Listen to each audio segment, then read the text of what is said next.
I'll now turn the floor over 2 minutes late to my colleague Ram Mahalingam, Professor of Psychology, who will introduce our first speaker and chair the session. Thank you, sir.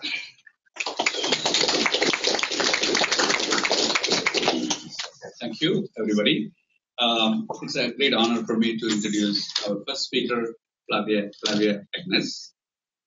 She's a well-known feminist legal scholar and a women's rights lawyer. She's a pioneer of the women's movement. She has worked consistently on issues of violence against women and co-founder of Majlis, which provides legal service to a number of women and children, battered women in Maharashtra and Mumbai. She has published several books: Law and Gender and Inequality, The Politics of Personal Laws in India, Women in Law, Omnibus Family Law, a prescribed textbook for law students. So among all these things, she's also very close to us, to Michigan, because of the Global Feminism Program. We documented 10 feminist activists in 4 different countries. She's one of our scholars. We documented her live interview. Everything is available online. We use it widely in our teaching. I used it in my class. People have used it here. So I highly encourage all of you to look at this. It's free, it's open source. Irving has a link for it, Global Feminism Project, where we documented our life, activism, and struggle. It's a very inspiring life. I used it in my class, many of my colleagues use in our teaching. So it's an honor to see her. So it's one of the few people I read so much, and I used her in my teaching, and I'll present see her. So personally, it's a very important moment for me to see her. So you are very warm welcome, Michigan welcome.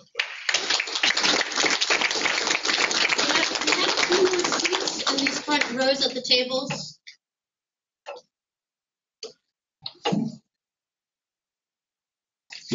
Good morning, everyone. And thank you, Ram, for this really warm introduction about me. I have this half an hour, and I'm going to speak about an issue which is contemporary, but also very nuanced. I know my audience here is mixed. Some from India who are very familiar with the debates that are going on, but some are particularly students who have come without much background. So that's a challenge to make this presentation acceptable or understandable for this wide range of people here who have gathered to come and hear me today. And I really appreciate it. Thank Farina for choosing me, inviting me here, as well as choosing me for this first lecture. And I hope, Farina, I meet your expectations in this. I have written volumes on this subject, and the challenge is to bring it down into a 30-minute presentation. I'm not a PowerPoint presentation person. I prefer to talk to my audience and make myself understandable. Now, Ram has given a background of who I am. I would like to say first 5 minutes about myself and the work I do. And the next 5 minutes, I want to give a context of the presentation to make it more understandable. And the next 20 minutes, I will do the presentation. I'm born a Roman Catholic, which might be quite acceptable here, but in India, you are a minority. Not from the place where I come from. I come from a place where I am majority. But when you come to Maharashtra, when you come to Bombay, then you realize that you are a minority. So though I'm not a Muslim, I speak from a minority sensibility. I'm a feminist, but the feminist ethos is mainstream, as in all countries. Here it might be white, there it is Hindu mainstream. So into that, to bring in a context of intersectionality has been a challenge, and that's what I do.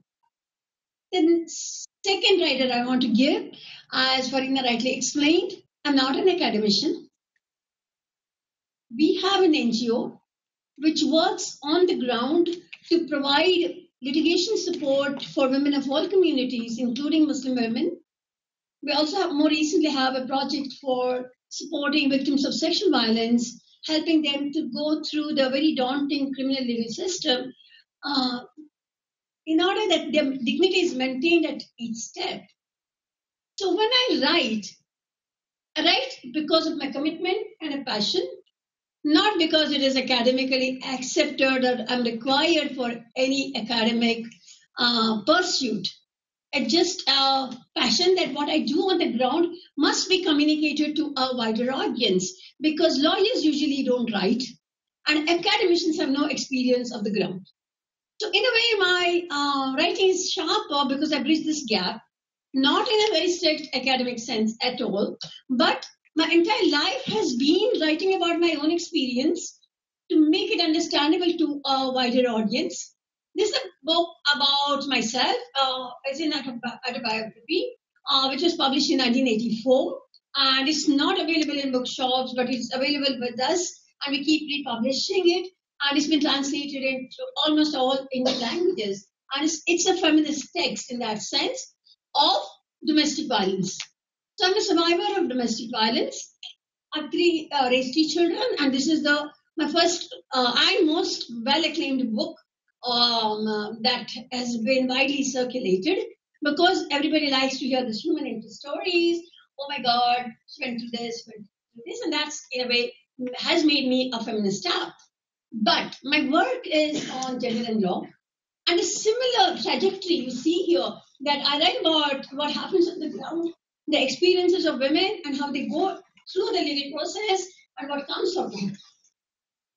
So all my writings, if you see, you will find that very groundedness into it. So this is what I want to tell you, that I'm very familiar with personal laws, with women's lives, and the interconnections thereby. The second part I want to tell you is my position is very nuanced, and Nalini is not here, but yesterday she told me, Flavia, I have issues to raise with you. I disagree with you, your position. And that has been very obvious in Indian feminist circles. Why is she saying this? What is she talking about? Etc. etc. It comes so much that my sister in New Jersey, who had nothing to do with politics, and she said, my friends are commenting, why Flavia is saying this? I said, what do they know about the subject? I mean, if they want to engage with me, I can send reams of writing, and then I can engage with them.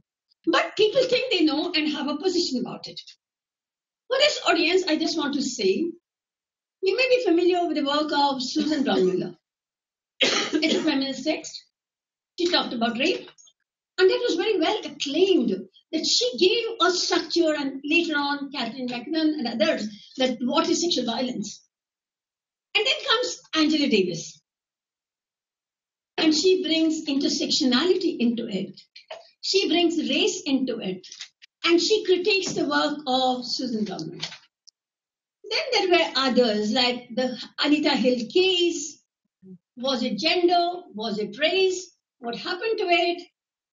Kimberly Crenshaw, Patricia Williams, many Black feminist writers have engaged with the intersectionality of feminism. I can only give that parallel. I cannot claim to have that position, and I'm not that. But all I can say is, in the Indian context, it is so important to bring intersectionality into present political debates and not separate, oh, this is feminism and this is a position, and that is politics and communal violence, and we'll address it differently, and both addressing to the same government, which is not only right-wing but also Muslim bashing continuously. So my triple talaq issue that I want to address you with has to be contextualized within the Indian political realm that is today. We had a major change of government in 2014 when our present Prime Minister became the Prime Minister of a very right-wing political party. He was also the Chief Minister of Gujarat, and he has got a slur on him for not stopping or allowing the riots in Gujarat to happen, where about 3,000 Muslims were killed, and there was sexual violence upon women, which was unheard of. And there's a parallel here that I want to bring in very briefly. to a woman whose stomach was slit and her fetus was taken out and burnt publicly, and then she was burnt. And we have an affidavit by her husband where the government said this is a media creation and this never actually happened. And similar stories are here in the feminist movement where similar things have happened to black women. The same kind of violence of their stomach being slit and fetuses taken out and the lynching of black men that has happened. Only with this parallel, I think I can make some sense to you for the position that I take. And I'm glad. I'm glad because I had not articulated in this manner in my earlier writings, but I'm glad that I'm doing it now. Now, if you see this triple talaq issue came up as the most important issue of Muslim women suddenly and post 2014. Now, there was a group here. It is a funded organization funded by ActionAid, and they have a hub for minority rights. And they had done other studies, and then they did a study about a small number, number 4,700 women, and they're all coming from a very marginalized section. The literacy is almost, they're illiterate, they're poor, their backgrounds are really marginalized. And that's where the development work is going on. And in that they interviewed women on a whole range of issues, including their rights in law, what they are they divorced, do they get maintenance, child custody, all of that. But they also had more general kind of the 84 questions. I'm studying it so well, I don't have to look at anything. Out of the 84 questions, half of them were empirical. They asked, collected data. Other half were perceptional. What do you think of this? Do you think Muslim men should marry more than one wife? Do you think Muslim men should marry more wives if the first wife doesn't have a child? Do you think Muslim women must marry more than one if the wife is sick? Etc. It goes on. They released this report in Delhi in a public meeting. I don't know what they presented, but what the media picked up are the only two things: Muslim polygamy and triple talaq. Now, in that whole study, overnight, this group became famous, but the media concentrated on just these two issues as though these issues were the most important to the Muslim community today. They did not contradict it. Everybody likes fame. Everybody likes to be in the public limelight. They did not give a statement that our study is much broader than this, and you are singling out particular issues with a particular agenda. Be that as it may, what you see in the next few months is every newspaper, every magazine, worth its name, had an article on triple talaq and Muslim polygamy. And the message that went out: Muslim women have no rights. Everybody has rights, but Muslim women have no rights. Talaq is arbitrary. Once a talaq is uttered, there is no right. And this is being said by scholars, lawyers, that everybody was into this bandwagon that Muslim women have no rights. As a practicing lawyer working with Muslim women, the media had not highlighted two very, very important and critical decisions. One, that in 2000, we had, I need to step back a little bit. We had a very important case called Shabanum in 1985 about maintenance for Muslim women under the secular law, and the maintenance she was given is 170 rupees. Thereafter, the Muslim clergy went to the Congress government, Rajiv Gandhi at the time, and they said, we want a separate law because we don't have this maintenance after divorce continuously. So you give it under the Sharia to us. And they brought in a new act called Protection of Women Upon Divorce Act. Muslim Women, within bracket, Protection Upon Divorce Act, 1986. Now, this act famously is known among academicians, lawyers, etc., that Muslim women are deprived of their rights. After this, Muslim women have no rights. And that's become a Bible. Everybody talks about it. But in effect, from 1988, courts continuously gave Muslim women a lump sum settlement upon divorce. The first case by district magistrate in Lucknow in 88, where the woman was given 80,000 rupees as a lump sum, as opposed to 170 monthly maintenance. And thereafter there have been cases, and what it says is, upon the status of the husband, a lump sum for the rest of her life will be determined and given to her. So every high court, the lower courts were giving them, husband were challenging, it was coming to high court, and every high court upheld that sometimes 2 lakhs, 3 lakhs, 5 lakhs. If you can't give in one lump sum, then you can grade it, you can give it monthly, you can give an installment. A whole lot of case law had emerged. And finally, the seal was put on it by a judgment called Danil Latifi versus Union of India, 2001.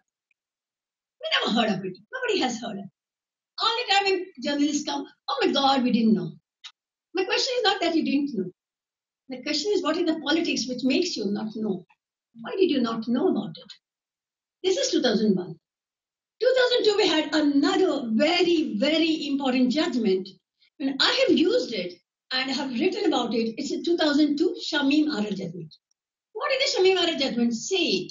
It was a case of a Muslim woman who started from the low down, asking for maintenance, etc., etc.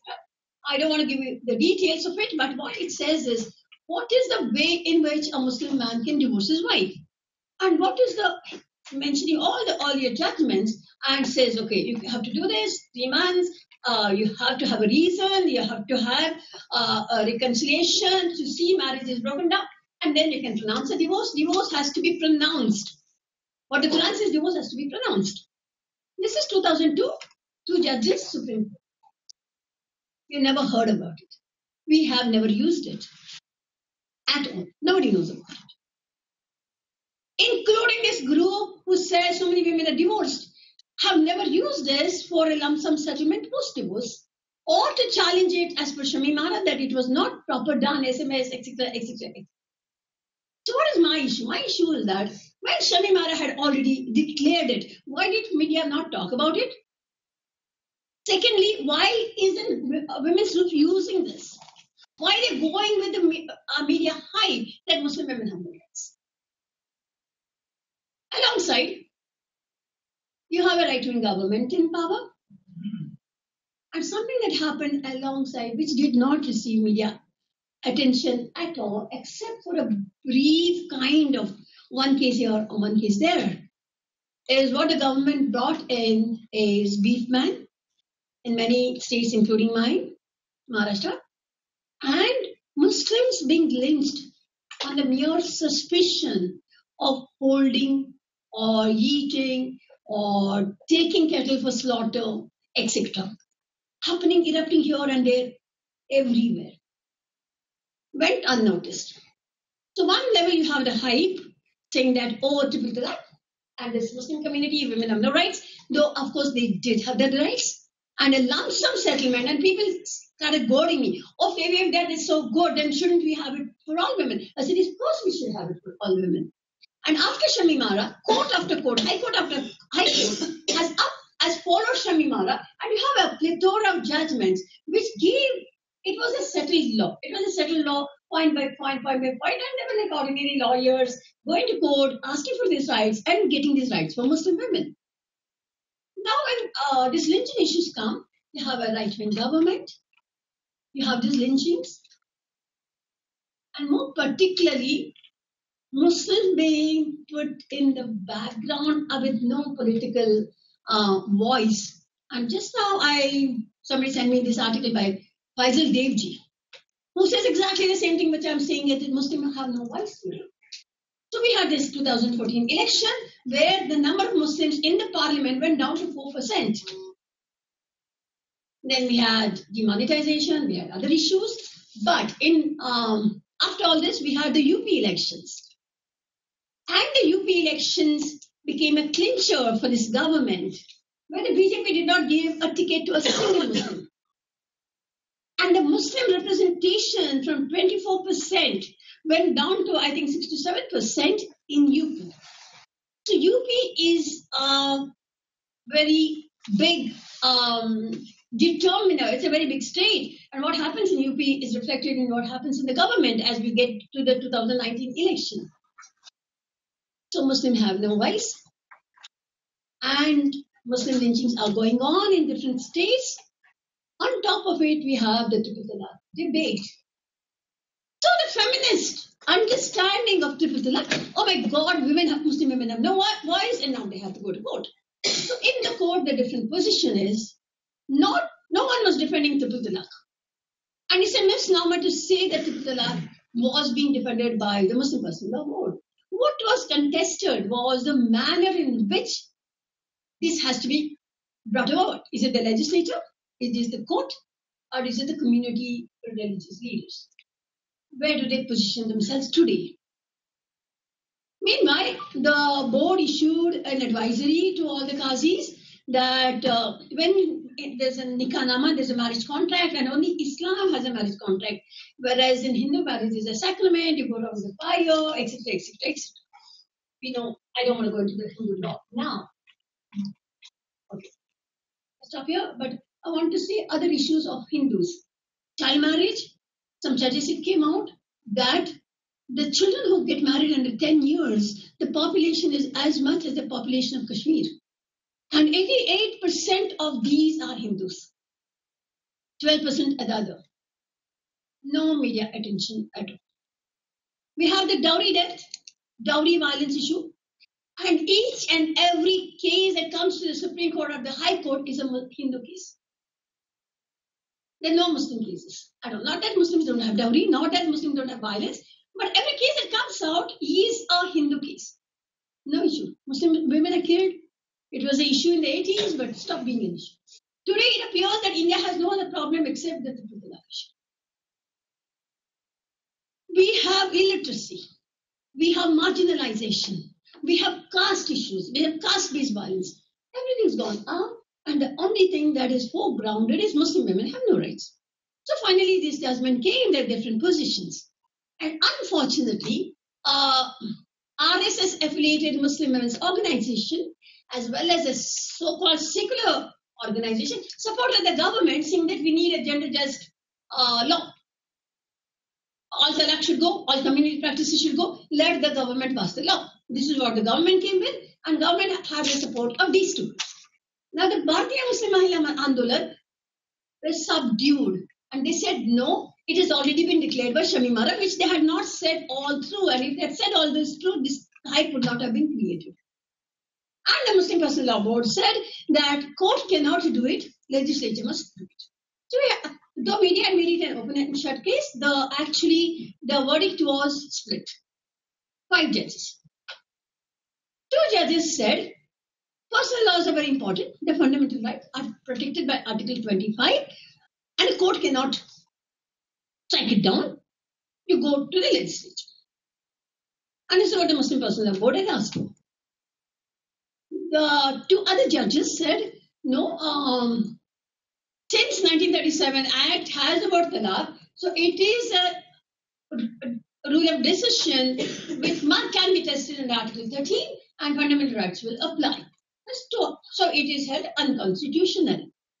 But 3rd judge, who gave his verdict in 27 pages, a Christian judge, Kurian Joseph, Kerala Christian judge, on what he said that Shamimara has already declared the law. So we have to go by what Shamimara has declared. Because other 2 do not say what you have to do. So he says the procedure given in Shamimara must be followed. And this is my position. This is what, because people say, why do you support triple talaq? I do not support triple talaq. I say Shamimara judgment has already held this. So he said Shamimara judgment must be followed. But he does not agree with the position of the 2 judges who held unconstitutional. And he said that, yes, personal laws are part of fundamental rights. It's a matter of belief and faith. So for the first time, we have a position which says personal laws are fundamental rights. But triple talaq is not part of the Quran. Triple talaq is not a Quranic right. It is a later innovation. It's talaq-e-bid'ah. So, since It's not based on Sharia, it's not based on Quran, it has to go not as unconstitutional. So final verdict, operative order comes in only one line. Triple talaq is set aside. Set aside as per Shamimara. So I had written a long article giving this entire debate and got it published prior to the judgment. And I had forecasted, okay, the court can do this, court can do this. And every word of it has come true. That what the courts have said is exactly, as Shamimara has to be upheld. We cannot go bypass. And today we have not moved an inch beyond Shamimara. Not only that Faisal Devji's article says, what next? Okay, triple talaq cannot be. Hindu men cannot marry more than one wife. That's by the statute. This is court judgment. So when Muslim Hindu men marry more than one wife or have more than mistresses, what do they do? Where are rights located? They need a lawyer, they need to go to court, and they have to determine their rights. Similarly, suppose your Muslim husband says triple talaq, throws the wife out, and the woman says, no, it's not talaq, Supreme Court has said. Where will this right be determined? They'll have to go to court as before and determine their rights. But according to me, marriage or no marriage is lesser issue, economic rights. And what we intervene in the court, where are women's economic rights? They're not in 7th century Arabia. They're in the current context. What are their rights? Right to residence, right to maintenance, right to access to children. These are the rights. And each and every woman who went to the Supreme Court is a victim of domestic violence. There's a long history of domestic violence. Chairman, for instance. She's been beaten, she has abortions, etc., etc. She leaves and she's in my cave, she's in mother's house. Husband files a case for restitution of conjugal rights to get her back. And she files a transfer petition in the Supreme Court to get the case transferred to her native place. When that is going on, the Supreme Court, okay, now let me see what the Supreme Court is. 2 judges. One of them known to be a right-wing judge. Based on newspaper articles, which was based on this study, makes a suo motu reference to constitute a bench to examine this. Such a thing has never happened. The judge was hearing a Hindu woman's ancestral property rights and depriving her of that right as per the 2005 amendment. And while doing this, they said, someone in the court said, oh, you're doing Hindu women rights, Muslim women have no rights. He said, oh yeah, Muslim women have no rights. It goes on to newspaper articles as a bench constituted. Soon after that, a BJP person, I finished in 2 minutes. BJP person goes to court and says, oh, I want to file my rate petition. Supreme Court says, you have no locus standi. What's your interest? If a Muslim woman comes, we will hear. That is when the lawyer who was doing the Shadabanu case, meanwhile the husband says, okay, I don't want to contest it, I will divorce her. He sends her a talaqnama. It was not an instant oral talaq at all. So he puts the case in the Supreme Court. After that, there are 3 or 4 other women who go to the Supreme Court. And what the media reports is the domestic violence. As though domestic violence is an Islamic problem. As if it's rooted in the Quran. So in the end, what do women have? Okay, their talaq is not determined by this. It is not retrospective, it is prospective. So where do they stand today? They stand where they were before this judgment. They still have to go back. And unless they have a good lawyer, and access to justice, and this has been always my position is legal literacy and access to justice. If you have these 2, you can make rights happen. And the rights do not happen in the Supreme Court, the rights happen in the ground. And unless we're able to do that, Faisal Devji says this is just an ornamental judgment. It gives nothing at all. Nothing beyond what Shamimara gave you. And yet every newspaper, every scholar, every Islamic scholar, every feminist scholar, all of them said this is a great judgment, this is a great judgment. And I'm the only one who says, what's great about it? What did it give Muslim women? Muslim women, husband cannot give talaq orally. That's all it has given. But how does it situate in the current political scenario? As against the lynchings, as against everything else? So because today the government is saying we can reform the Muslim law through the legislature. we have the power today, or we can bring in a uniform civil code. Immediately, Times of India ran a series, a month-long series, on uniform civil. So you're creating a milieu for the uniform civil code in a government, in a legislature, which has no Muslim representation at all. And there are other issues. There are public masjid issues. There's so many other issues. There's the lynching issue. And lynching issue actually came to the forefront because just 3 days before Eid, a young boy, 16-year-old, traveling in a train along with his brothers, was lynched to death, and no one came to his rescue. Not only he was lynched, his brother was brutally assaulted, and today we have Hashmanger taking karma. He said, Mohabbat ka karma. And that's the only public voice we hear against what is happening, and the rest, all you can hear is triple talaq. So now you determine whether my position is right.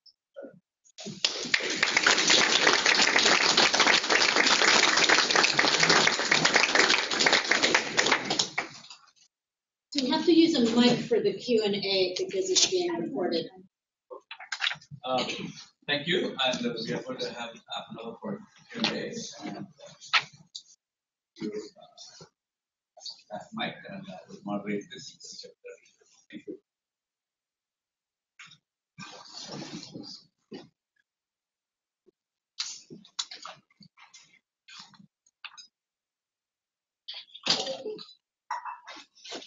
Thank you so much for that wonderful talk. I was wondering, you talked about the legislature, and you talked about also the courts and how they're politically, where they fall politically. Can you talk a little more about the media and how that the media landscape has changed, especially in relation to legal reporting, because there's so much coming up in the last few years or so, and how that has changed post 2014. And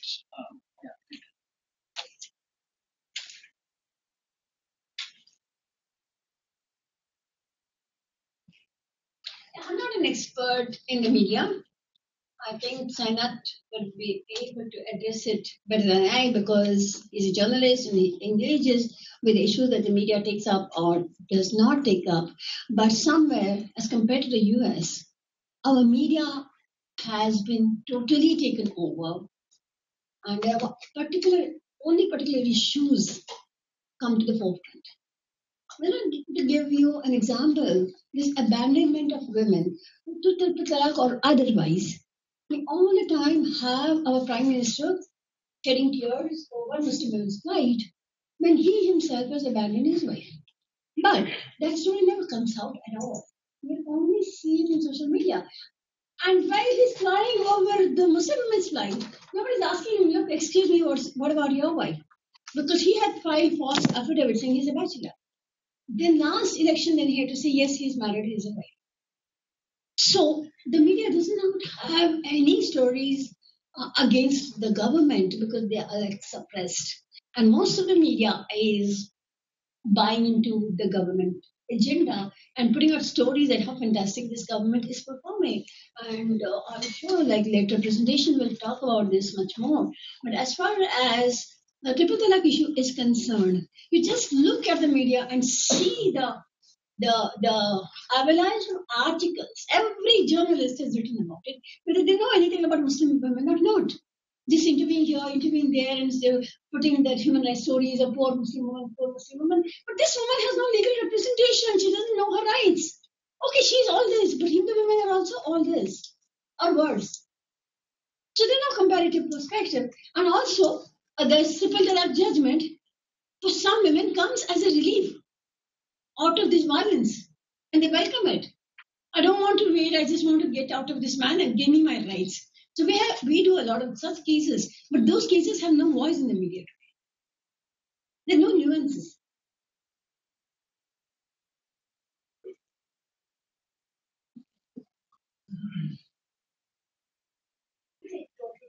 Yes, we'll take 2 or 3 questions.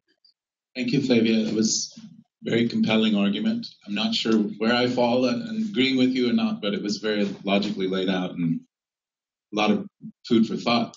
Given the context, I wonder if you could just give us a 2-minute description of personal law in India and what the Uniform Civil Code is and what some of the issues around. What you do not agree with me, I must articulate them. We'll do that over lunch.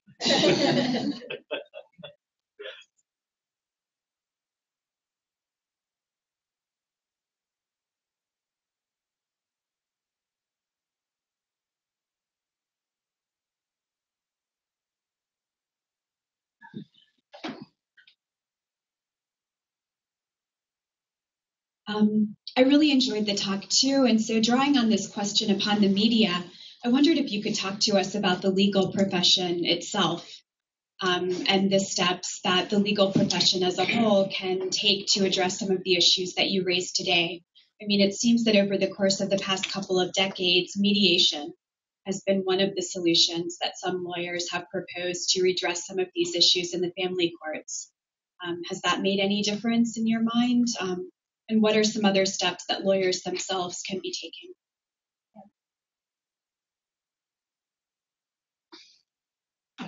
Thank you. So again, talking about the media, wouldn't you say the media is actually a reflection of the society? So it's just an outlet for the people. It's not like media suddenly come up with something and people start believing in it. It's like people already believed in it. They just wanted to be politically correct. They won't say it. And going to the uniform civil code, it's a contentious issue, and you can be on either side. But and it's an anecdote. I grew up in India. What I see is it's a carefully crafted social structuring in India where you don't want to talk about the other. So Hindus would say, oh, you know what? It's a Muslim issue. We don't want to talk about it. Let them do whatever they do. Muslim would say the same thing. So would you say by doing this, some people or the elites have actually benefited, because then no problem gets addressed. It gets compartmentalized in religion rather than a general problem for women or human rights violation in caste. They say caste is a Hindu problem, even though it exists in Muslim, but we are not going to talk about it. So if you can briefly elaborate on that. Okay, about a personal law issue. This is the colonial baggage that we have inherited. What is personal is as opposed to what is public. After the 1857, the first War of Independence, and 1860, the Queen Victoria made a proclamation that allows us to govern you and will not interfere with your personal beliefs. So, unless you want us to legislate. But it's not that the British government did not engage with personal laws. They did in the course of litigation. You could litigate in the British courts, but the government would not legislate for Hindus and Muslims, but they did legislate for Christians and Parsis. There are various legislations coming up, and there have been changes, etc. But there have been also legislations for Hindus and Muslims.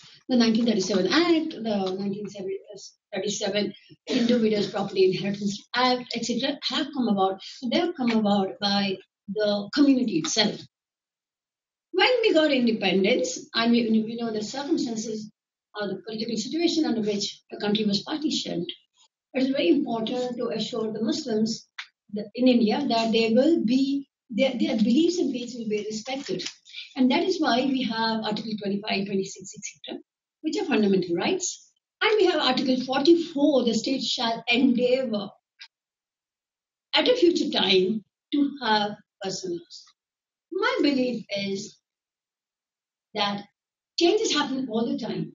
We're not a fossilized community. There's so many factors that affect changes in personal relationships, property relationships, etc. And it's a very gradual process. But there's maintenance, women go to court asking for rights, etc. But that change that comes from down below is much more solid for women than something that's put up from above. We had the Hindu Code Bill, for instance, in 1955. The whole debate went on from 1940 onwards to 1955. And then we had a law, which is more like the worst kind of provision under Hindu Archaic law and British law, as much patriarchal as can be.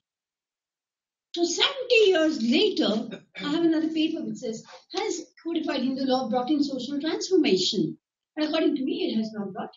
It has not brought stuff to the dowry problem, to the polygamy problem, to the desertion problems, to the destitution of women. Hindu law has not brought in any of this. And yet we say, oh, Muslims have the right, so we should have a uniform civil code. So the way the uniform civil code debate is framed within a very communalized context, particularly after Shabana case, makes it a really Hindu fundamentalist issue. And Hindu fundamentalists have used it consistently as a stick to beat the Muslims with. If this political scenario is not there, it was a very neutral ground, and we were all coming together to discuss the rights of women, we could have gone ahead. But today, that ground is not there. When the ground is not there, this debate of women's gender is not a neutral terrain. It doesn't stand in a very neutral plane. And what happens down below the politics, it doesn't matter. We cannot see that. It's very integral because Muslim women are part of the same community. You cannot isolate them and say, here, we are going to give you a law which is away from your community beliefs, and you will access this law. Maybe a few will, but most will not because it is okay, as a Christian, let me tell you. That we do not have a right to divorce on the ground of cruelty. So there was a big debate, court litigation, and finally we had very little changes. Only 3 issues were changed. But we went to the state and we went to the church.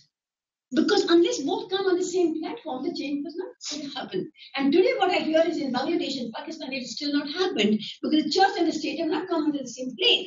So if you say it is a persecuted community and we don't want change, the religious leaders say change, only when I talk about Christians, I think I can make more sense to you rather than Hindus and Muslims. So finally we got a change in India. But that's not happening in other countries. And the struggle that we went through, law minister, the CBCI, what we have, the Roman Catholic hierarchy, bring them together and say, we're just changing these small little 3 things. And they approved of it. So today Muslim Personal Law Board has a very important role to play. And if they continue to be in this framework, government will surely pass a law, change the Muslim Personal Law. Because the court has said you can change it. So we are, and then Muslim Personal Law Board, whether it is the Ramchandra Bhumi issue, whether it is this particular present issue, they've not been able to politically maneuver and put their position there where they can get consolidated. Again and again, they're getting pushed away from the human rights discourse, from any other discourse, because of their very close approach. And I think somewhere, and I'm not the person to do that because I'm not Muslim and they don't take me seriously. They do in some sense, but they don't in some sense. So it has to come within the community, this change, and I hope that it will come now. About the media, about the law and arbitration. The arbitrator's mental framework is what is most important. They're not neutral. They have a particular vision of what women's role should be. So when mediation happened and woman sent back, she sent back to the same violent situation. And that is why we say that you cannot have this mediation when a woman is asking for rights. We're just doing a case where a woman went to the police, went to the Women's Commission, and she said, my husband is threatening to murder me. And then he beat her so brutally just before I left. And 3 of her ribs are broken and she was hospitalized. It was after mediation. So I don't see mediation as an answer when you don't have a very clear formulation of women's rights and gender roles in marriage. So we have the worst kind of mediation and many others will talk about this. About the media, I answered, I guess. Personal logic.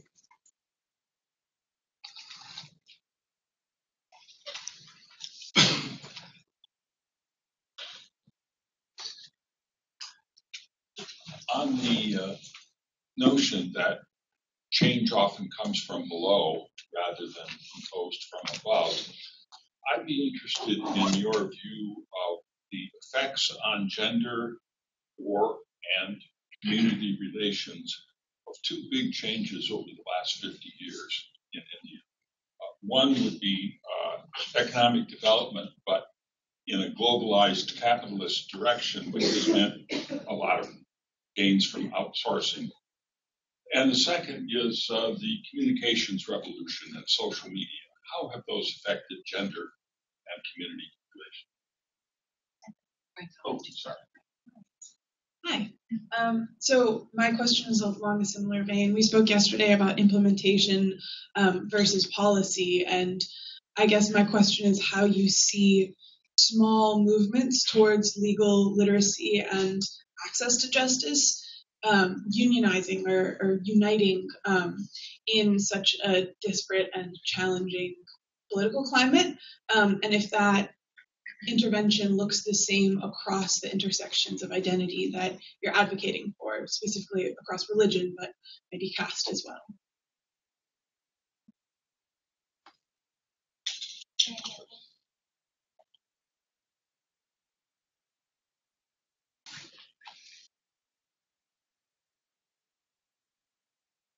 I was kind of wondering about the architectural implications of this triple talaq thing.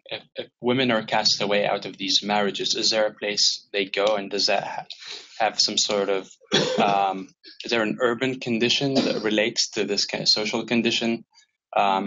Is in women's housing in general, or other forms of architecture or spatial media, so to speak, wherein responses to these social conditions can be generated?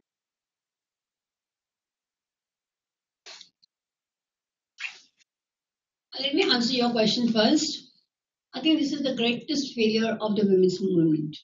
From 1980 onwards, a women's movement is highlighted on issues of rape and domestic violence, violence against women in general, and that's been a main driving point for legislative changes. But if you see on the ground level, the support structures, as in many other Western countries, immediate shelters, crisis intervention centers, legal aid, halfway housing, we don't have any of that. If your native family doesn't support you, you have nothing. So what is said, why this arbitration and reconciliation becomes so important? Because this woman, if she doesn't have native family support, she has nowhere to go. She has to be sent back. So we all the time that this is pontificating how important marriage is for women.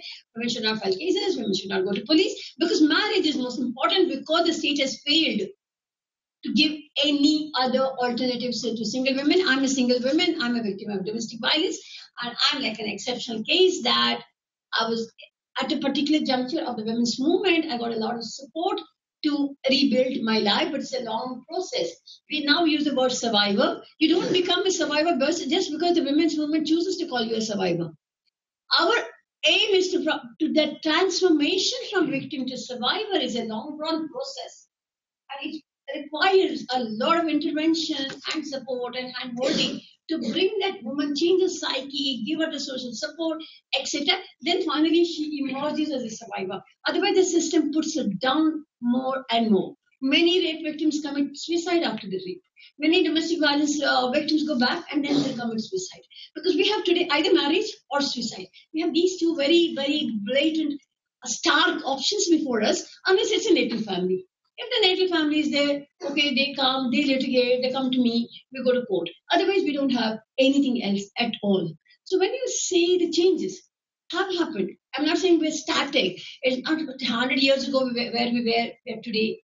I mean, the mobile phone, the communication, the social media has brought in changes for women, but they're understanding their rights. But if it is implementation is not there, that brings much more despair to women under situation. And so we have, like, if you see the women committing suicide in their marital home, it's a spiraling graph. If you see the rape happening, it is a spiraling graph. We have all the legislations in place, but it doesn't, in fact, translate into the graph showing at least a steady plateau or declining. And unless that happens, what use is a legislation? What use is all our intervention? So what the question that you asked is very important, that a legal literacy and intervention. Because litigation is expensive. Lawyerism is expensive. Anybody who has gone to court will understand. Whether it is in this country or in our country, lawyers are minting money. Lawyering is the most coveted profession today, more than engineering or medicine, which was there like 20 years ago. Why? Because there's so much money in lawyering. And people spend like lakhs of rupees in their legal education. Why are they spending that money? Because they want to get it back. So doing a husband's case is very lucrative. Doing a deserted woman's case is not lucrative at all. And unless an NGO is there, unless there is social groups are there who are able to have a quality legal service to the women, it will not happen. Nothing is going to happen. So what is happening with the economic development is two things have happened. One is jobs are very elusive. Money is very elusive. Earlier, somebody worked in a factory, we could attach the salary, we could do a lot of things. Today, the money is earned somewhere else.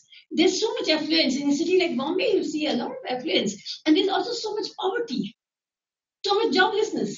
Factory jobs are not there. Husband is not working. What maintenance will this woman get? Or the husband has a very transient job. You don't even know where he is working. He's just a mobile number. And he can change that mobile number. We have something like address, name, age, address. Because that address was like stationary. You could always locate that person at that address.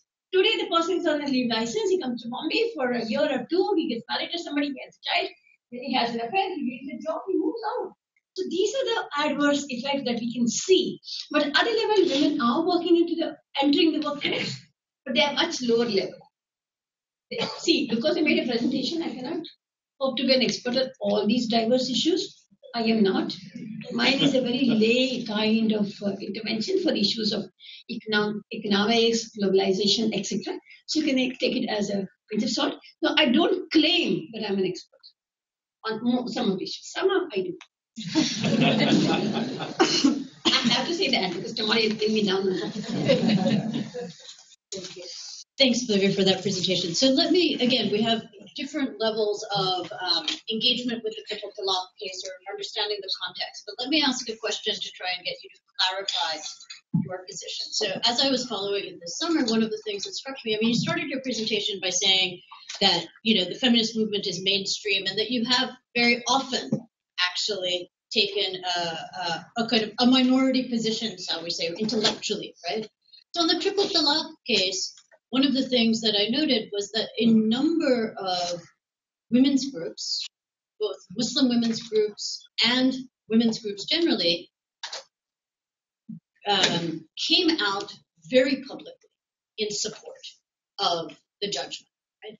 And these are groups that are actively fighting the context that you're talking about. So they're not self-consciously in any way trying to feed into the Muslim bashing that the government is engaging in. So can you articulate or re-articulate for us kind of how your position, because what you're saying about the law, obviously it makes a lot of sense that this judgment is not an advance. But what is the gulf between your position and the position of what might be described as sort of mainstream feminism on this? Because their attitudes have coalesced around support for the judgment, right? And you have been, in that sense, critical. So could you just explain the gulf in these positions or re-articulate that gulf for us? I think my biggest critique is why did we not engage with Tamimara and Daniel judgment? Why did we not give support? Why did we not popularize it? Why did we continuously say that Muslim women have no rights? I have that issue. But thereby, you're feeding into a right-wing BJP agenda. When you give, like my organization name is Majlis, which is Urdu. We are looked at as Muslim terrorists at times because we have an Urdu name, particularly after the Babri Masjid demolition. And for me also, I was with the agenda of Uniform Civil Code, post Shahabano. I'm part of the same feminist movement. In 1992, when Bombay for the first time had riots post Babri Masjid, and then you're engaging with so-called Muslim fundamentalist groups into relief work, into providing support to women who are in the relief camps, etc. Then you begin to rethink and reformulate. And my first article, which was published in the EPF in 1994, was reformulating the agenda of the women's movement into a secular framework. Women's movement did not have a secular framework at the time. So, and that's where, for me, I identified myself as a minority. Till then, I was just feminist. But I was invited for a conference in 1991 where I was asked to speak as minority activist. That came as a shock to me. I thought, I'm a feminist. And I've always worked on domestic violence. Why are they asking me as minority identity? And then I said, by giving me that identity, you are majority academicians. So let me position myself and let me address you. You are you and I am here, and let us have our positions very clear. And that time I was attacked saying that you are dividing the movement. We're all same. Hum sab ek hai. Few months later, Babri Masjid happened. All women's groups split publicly. And there were very few groups who said that Muslim community issues are important. We intervened with the tribunals, the informal tribunals, as well as justice, the official commission that was set up. We put the stories and it's there recorded. Now, when you're working in the community and in the women in the community, then your perspective changes. You have no divided gender and community. 10 years later, Gujarat violence happens. Again, we intervene, we file affidavits. And after women who had been raped, because nobody talks about rape, you talk about murder, you talk about plunder, you talk about burning the houses. But the sexual violence is talked in whispers because it is such a stigma for the women themselves and their whole families. It always happens to somebody. It always happens to somebody who's dead. No, it's not me, it's somebody else. So it is the silence of this sexual violence that happened in Gujarat. And again, the Nanavati Commission that was set up and the communal hue of that commission, the burning of the tree. And by that time, we got very polarized. I'm not saying the women's movement is not looking at this issue. They are. There is no intersectionality. There is no supposing government comes and says all kind of talaq is arbitrary, you ban it and tomorrow we'll make the law. The person who's now become vice president says, we want to bring in a gender just law.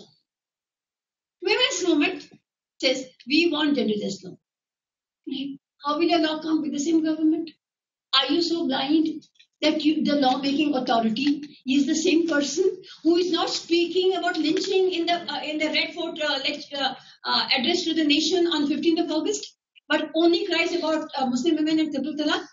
Then you have to have a very nuanced position.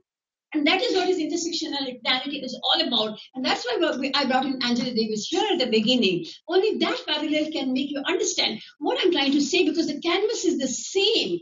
I cannot have one view for here for the triple talaq, and I cannot have a different view for the lynching, and not have interlinkages between the two. And if we do not have the interlinkages, the power of the state is so huge, and it is so anti-Muslim today that there's no space for you. And the minute you say, give us a law, government will very happily give you the law. And when the law comes, the question is, will the Muslim women be able to use it? Today, what's going around is Islam Khatar mein hai, court mein mat jao, tum Darul Qaza mein jao. You're even shrinking more spaces of whatever Muslim women's consolidation, because you're not reaching there at all. And for instance, anti-Supreme Court intervention, there were lakhs of women were mobilized by the board. You're not reaching those women at all. You're making them much more vulnerable. And at least I am acceptable. I am invited to speak to Muslim women in these forums. And I think that's my strength. Though I'm not in the community, at least my work is for gender rights. I have not compromised gender rights. I've never said triple talaq is okay. I'm saying there are ways in which it can be done, whether in the community, whether in the Darul Qaza or in the courts. Let us provide that support for Muslim women. So I'm sorry that I don't see the intersectionality of other groups. And that is my concern. That's the last question. So, I hope I made my position. Thank you. I'm sorry I'm the only one. I wish there were like 10 other voices saying this. thank you so much for your talk. So you identified yourself as a Catholic, if I'm correct, in the beginning? Yes. So looking back, do you think that if you were a Muslim, that your stances and your activism would be received in the same way as opposed to your your identified religious adherence. Given that people sometimes see, if you're a part of a community and you're speaking out on issues that are affecting that community, people don't give it the same kind of token as someone who's seen as an outsider to that community. It's such a hypothetical question. I cannot even begin to answer that at all. Being a Christian, actually, I did not claim Roman Catholicism at all for a whole range of period because my religion was so oppressive to me as a battered woman, and I moved away. But then I thought I can work better for the community if I claim that identity. And later, and there's a lot of sexual abuse by the clergy. We don't have law for that. It's all suppressed. So I'm able to raise this with the Christian authorities by claiming a Christian identity. But about the Muslim identity, I was interviewed for Al Jazeera, and when they talked to me, and then they asked, "Are you Muslim?" So it's a very borderline kind of identity. So at least I'm not the mainstream identity. So some way I get space to speak, but of course it would have been better if I was from within the community, and I would have had much more space to work on. But there are other few Muslim women who are working on it, like Farah Naqvi is one such person, Saida Hamid is one such person. There are a few names that are there who are very uncomfortable with the mainstream feminist position, but they write, but not as much as I do, and not like with a sharpness, because they also have to do the balancing act all the time. Thank you for that.